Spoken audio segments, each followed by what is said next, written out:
Welcome in everyone to the Larsonland podcast. I'm your host, Sawyer Hill, and I'm joined as always by my co-host, Dylan Bradshaw. We come in here every single week and talk about all things involving the 2021 NASCAR Cup Series champion, Young Money Kyle Larson.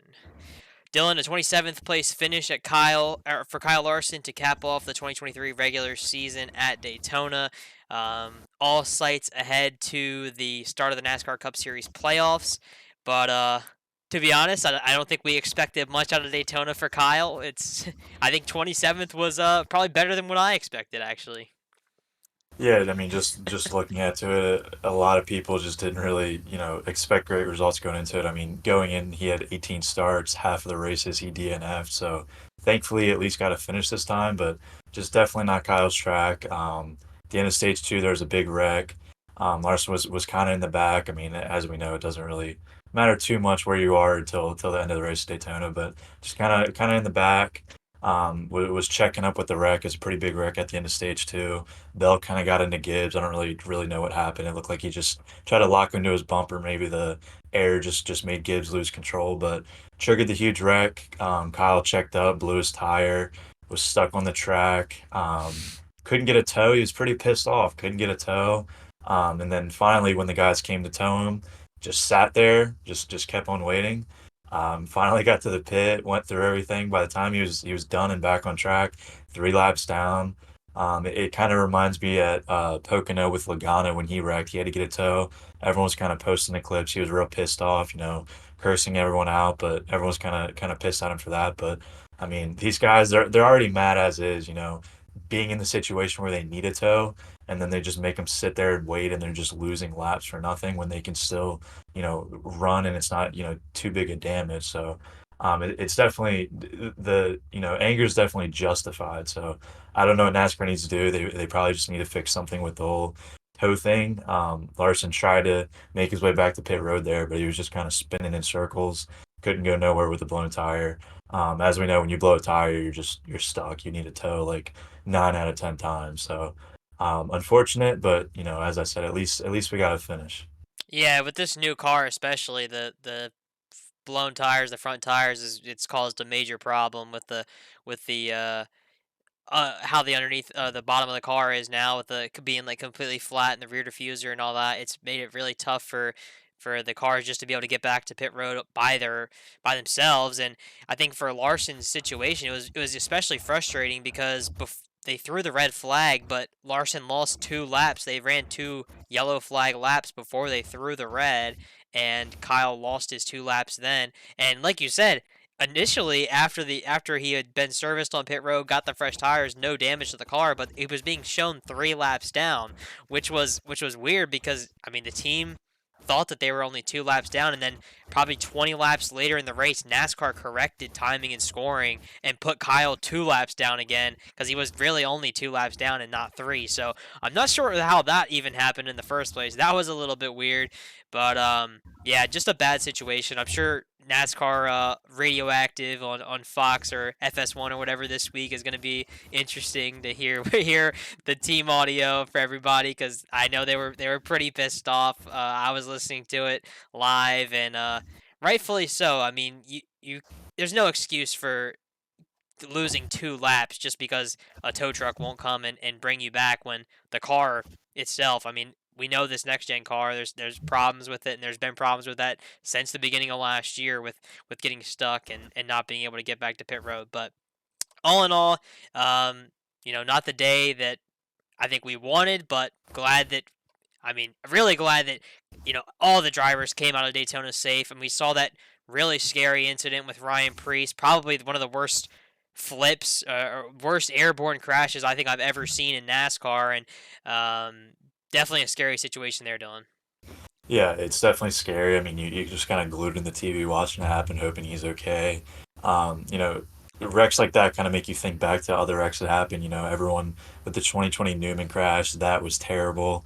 Everyone's was, flipping out about that. That was a terrible wreck. I think it was 2015, the Austin Dillon one in the catch fence.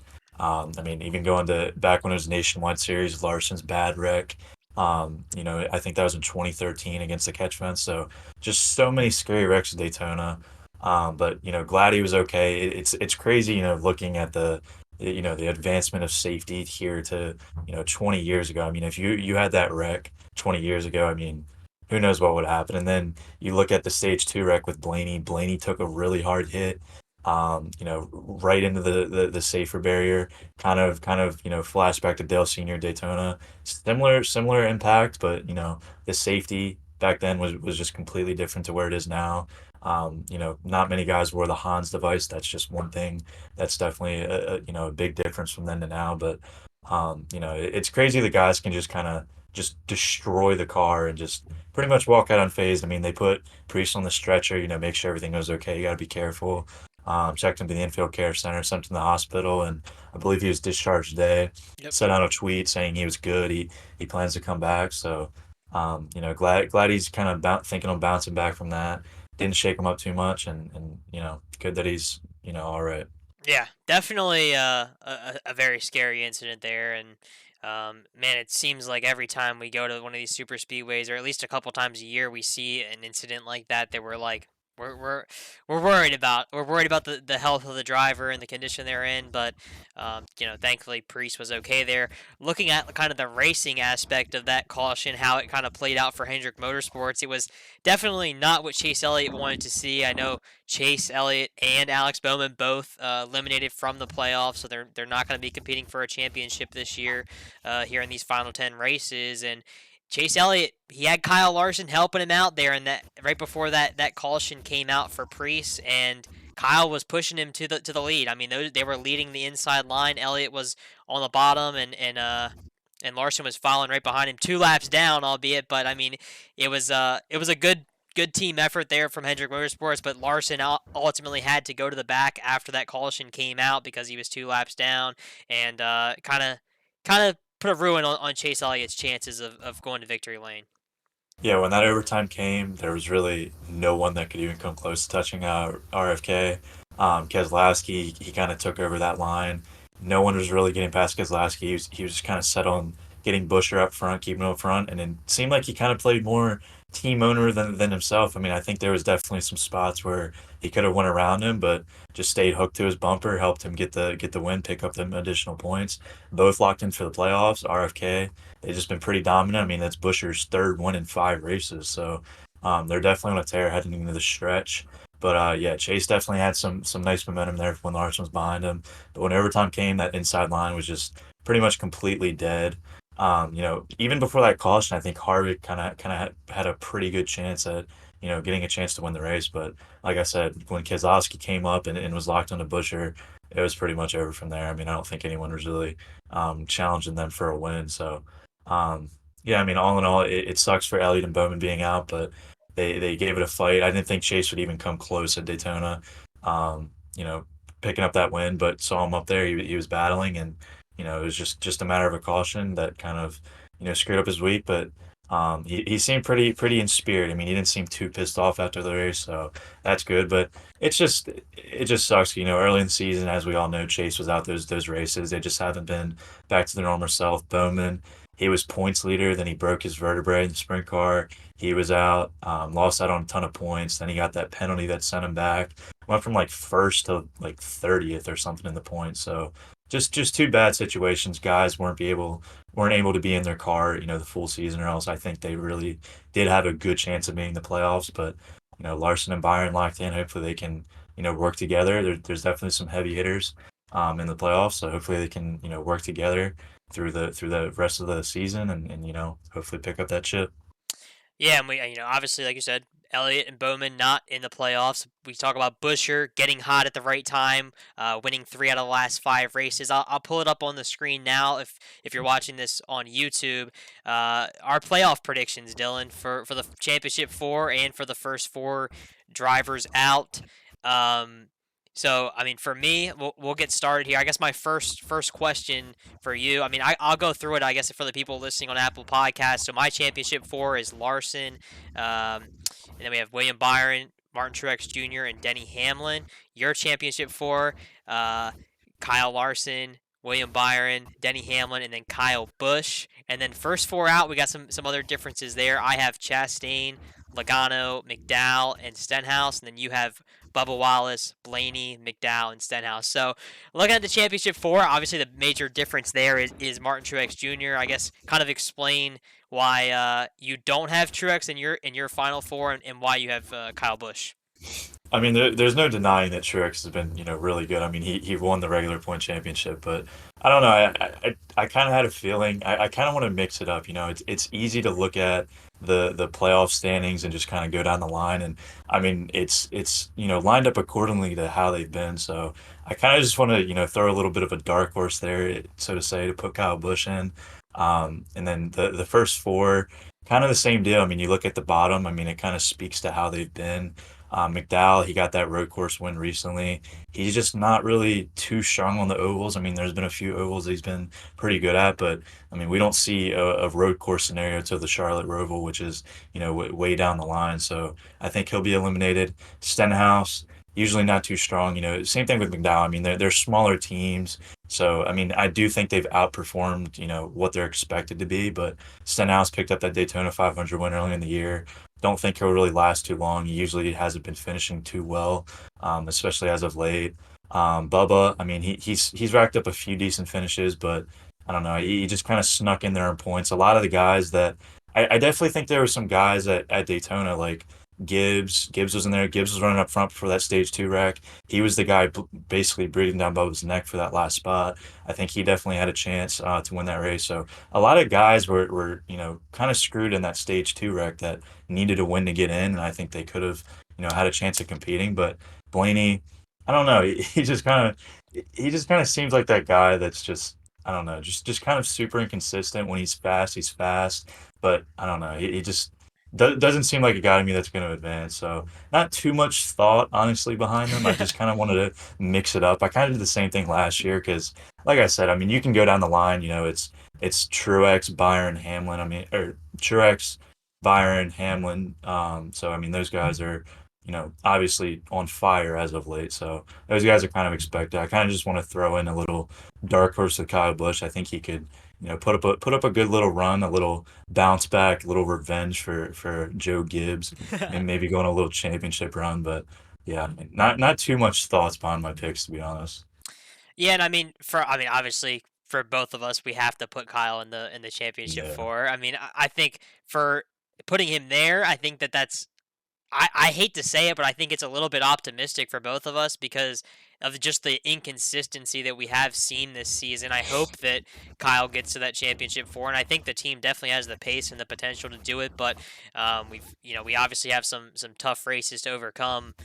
Throughout the playoffs, we saw how the Roval challenged the team last year. We have Talladega in that second round as well. That's always going to pose a problem for Kyle and that team. So, we'll see, but I hope Kyle can make it there. But as far as my picks go for the first four out, I think people are gonna look at this. This hasn't been posted yet on our social media. We're gonna probably post this on Tuesday. But I have Chastain and Logano both being out. We agree on McDowell and Stenhouse being out in the first round. But for me, I think my biggest point is people are going to probably question why I don't have Bubba in the first four out. And to be honest, I look back at the stats and this first round of races is really good for Bubba Wallace. We look at the first race being at Darlington, race two at Kansas, and then race three at Bristol. The first two being mile and a half tracks. Bubba has been really consistent on mile and a halfs this year. A fourth place finish at Las Vegas, a fourth place at Kansas, a fifth place at Darlington earlier in the year, and then a fourth place at Charlotte. So, four top fives in the four normal mile and a half races for Bubba. So with two of the first three races in the round being on mile and a halves, I really think that Bubba's going to surprise some people and have a good chance to advance to the second round. As for Chastain goes, only one top 10 in the last nine races for Chastain. He's been awful the past nine. Since he picked up that win at Nashville, he hasn't really done anything, and it doesn't look like it's getting any better for him.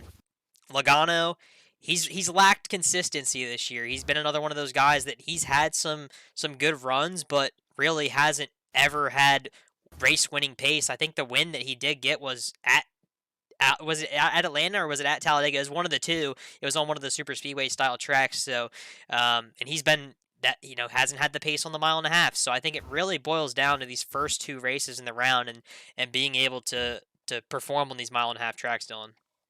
Yeah, I mean, I definitely agree. There's that, but I mean, at the end of the day, I don't know who we picked last year. I think we were pretty far off. I mean, at the end of the day, like anything can happen. It's just kind of throwing a dart at the dartboard. You can look at statistics, analytics, whatever, but I mean, it's racing at the end of the day. A guy could be just running really good up until the last lap, and they could just, DNF, and it kind of screws up. But yeah, I mean, I like your picks. So it's definitely not terrible picks. I think we're, as you can see, kind of on the same page with some of our picks. But I just try to be a little bit different with some guys, looking at the list because I mean, like I said, it's just easy going down the line. One, two, three, four, those guys have been good. Going from 16, 15, 14, 13. So yeah, I mean that's our list. Obviously leave your picks down in the comments below if you're seeing this on YouTube. I don't know. I guess we're posting it tomorrow, so you guys can also comment your picks on Facebook, Twitter, Instagram. It'll be on all social media platforms. So give us your input, maybe a little bit of reasoning on the reason behind your picks, and yeah, All right, so next up for Kyle Larson, obviously, is Darlington. He's going to be running double duty this week in the HendrickCars.com number 17 car in the NASCAR Xfinity Series.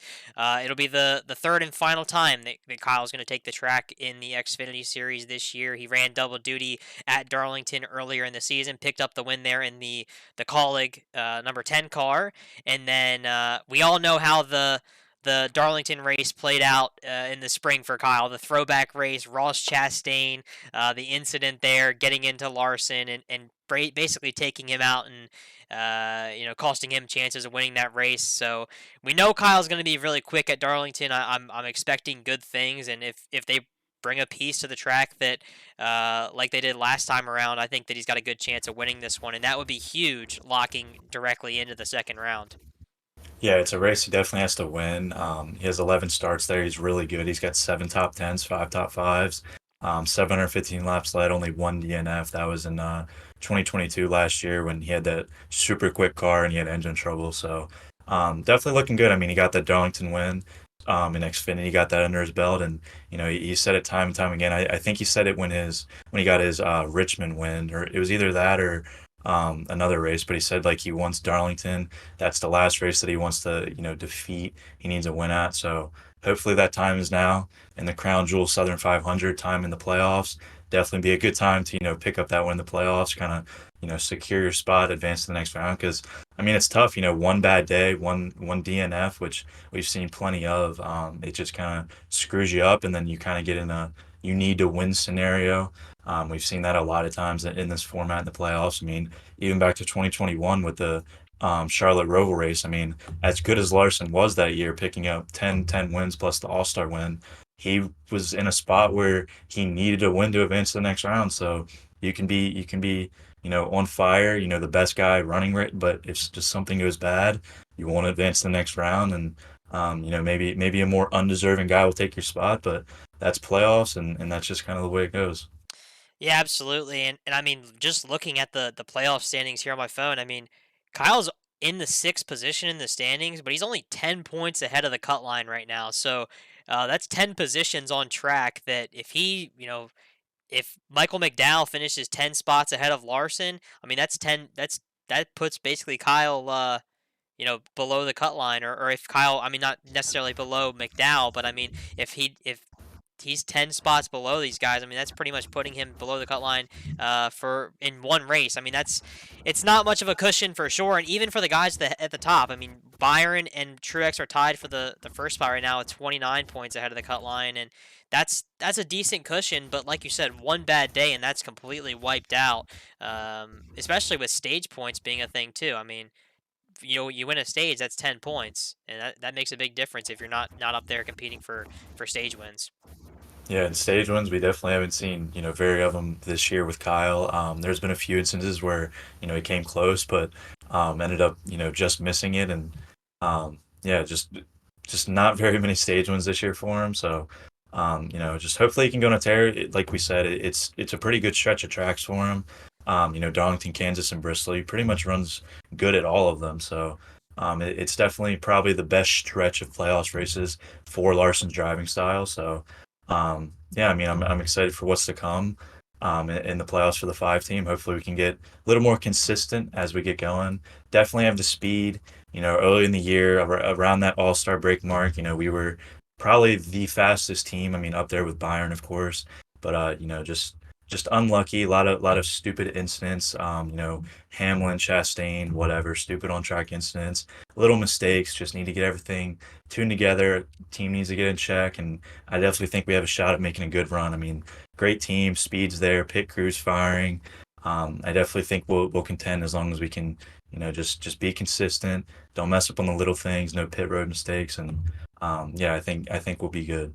Yeah, I totally agree, and I think one of the biggest things, my last point to like wrap things up is the fact that when I was looking over some stats before we started this podcast, there's only been four like normal mile and a half races this year. If you exclude the two Atlanta races on that super speedway style racing, you only have really the Las Vegas, the first Kansas race, Darlington, and then Charlotte are the four races that we've seen on normal mile and a half through the first 26 races. But if you scroll through and look through the schedule here, I mean, we've got Darlington, Kansas, Texas, Las Vegas, and Homestead as races in the playoffs that are on mile and a half tracks, and those are kind of what I like to refer to as like the normal races. It's not a short track, it's not a road course, it's not a super speedway. Those are the races where you can kind of count on the team showing up with pace, and I think that's always good when you have those type of races coming up. Yeah, the round of 12 is definitely kind of weird to me. I mean, I think we talked about it last week, but I just hate having a super speedway, in the playoffs because, I mean, anything can happen. We just saw with Daytona. I mean, anything can happen. A guy that is running really good on points and you just get caught up on a wreck. I mean, even in the first stage, so just ruin their chances of advancing to the round of eight. So, not a fan of the super speedway. Then you have the Roval, of course. That's going to be an interesting one. So, Super Speedway and Roval back to back in the round of 12. I mean, a lot of guys are just going to hope to get that win at Texas so they can, not worry about it. Like you said, that's one of the normal tracks that, in the playoffs. So, the month of October is definitely going to be an interesting one come playoff time. And then immediately into Vegas, Homestead, and then Martinsville. Then obviously Phoenix. Um, hate Phoenix. Not one of my favorite tracks at all. It's very boring, but hopefully they kind of cycle the schedule around years to come. I'd like to see some different tracks, maybe in some different rounds. I would love to see Homestead on the schedule twice a year. That'd be really fun, especially since it's kind of like Larson's playground. He always runs really good there. Just got the win last year. Was running high on the wall. So, a lot of tracks catering to Larson's driving style. A lot of tracks that he's been good at. Years prior. So, yeah, definitely excited for playoffs. Yeah, definitely pumped for Darlington this week. Going for the sweep. Hopefully Larson can pull it off. But other than that, no dirt racing expected this week for Young Money. Kind of with the start of the playoffs, kind of things slowing down on that side of things. But if anything does come about, you know where to find it right here on all of our social media channels across Instagram, Facebook, Twitter, YouTube, anywhere you can find Larsonland. So I think that pretty much wraps up everything for today's show. So thanks again, everyone, for tuning in and listening. We really appreciate the support. We see every single comment, and we really appreciate everybody's support. So we'll be back again next week to recap Darlington. And if you're watching this on YouTube, please don't forget to like this video and subscribe. And if you're listening on Apple Podcasts, please follow our podcast so you don't miss a thing. Have a great rest of the week, everyone, and we will see you in the next episode.